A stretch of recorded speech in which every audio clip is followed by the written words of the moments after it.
Remington 1858 New Model Army. This is a reproduction made by Pietta. I bought it in 2013 for $225. That was before I was 21 years old. In fact, I was just 18 at the time. And it's been one of my favorite. This is one of my favorite guns that I own. It's really fun to shoot, and I was just doing the math. I think it's pretty cheap to shoot. I've probably only put about 500 rounds through it in the past. It's been 6 years now, but it's a real joy to shoot, and it feels really great in your hand when you shoot it. So this is basically Civil War technology. It's a cap and ball revolver, so it has percussion caps here. I don't know a whole lot about all the reproductions. I know this one isn't the top of the line reproduction, but I have no complaints from it. I mean, it's about what you can expect from, it's more than what I expect from Civil War technology. And I mainly just used it because it was the only pistol I had for a long time. So I mainly used it when I'm just running around and I don't want to run into a rattlesnake and have a bad day. So it's kind of my ranch gun. Anyways, getting into the logistics and the pricing of it. Basically, I figure it's pretty much about as cheap as 9mm right now. I think it's probably about 20 to 30 cents a round, which is right at your plinking price range, at least for me, because I know I really figure in on that when I'm paying for ammo.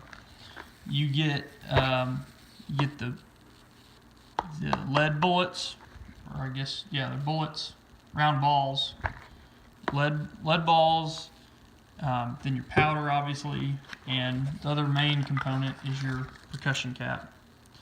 In addition to that, you also need some sort of wax or lubricant, I guess.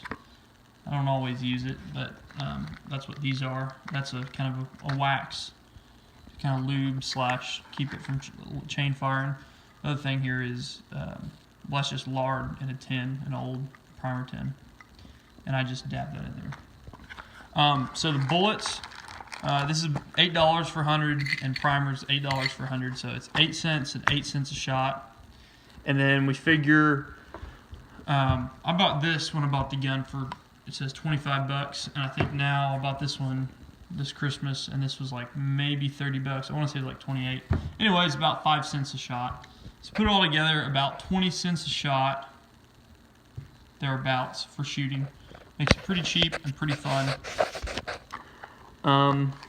Yeah, so you just use these big balls here. I buy the Hornady because that's all I can find really at Cabela's. I don't buy any of this stuff online just because, I just don't. I don't like buying stuff online. Percussion caps, Remington's really the only ones you ever find. And it's pretty, it takes so long to load that it takes, 100 shots of this is not like 100 shots of a bullet. So you really get a lot of plinking done per dollar. And it's just kind of a different, it's different than bullets. It's a slower shoot. It smells a hell of a lot better. And it's I think it's more fun, than just your typical bullet. It's kind of a nice practice to enjoy. Not so much just bam, bam, bam, shooting all the time. That's what I really use this gun for, pretty much, just for plinking around. But to get into shooting a cap and ball revolver, you obviously need your gun, you need your powder. I guess this is FFG. I don't even memorize that. I just ask them every time I go to buy. I say, what do I want to put in my cap and ball revolver? And they just say, oh, get that.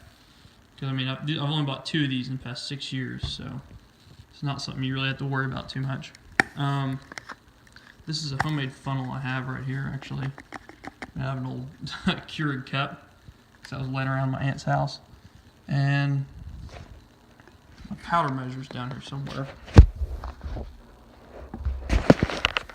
Anyways, I can't get it out, but it's just basically a plastic test tube that you use to measure your powder.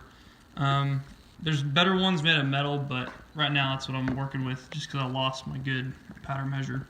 But get you a good powder measure, that's about 30 bucks. You can find them.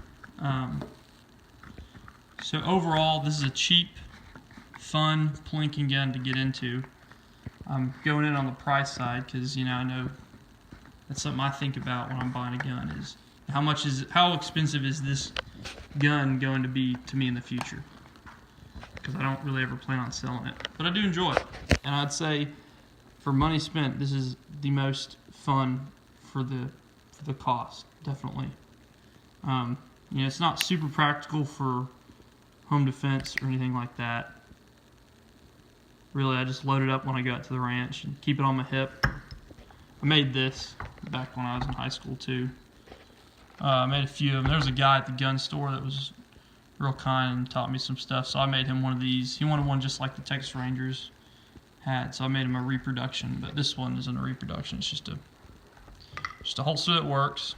So anyways, yeah, maybe we'll add a little shooting at the end of this in, but definitely something I recommend getting into. Part of our heritage, you know.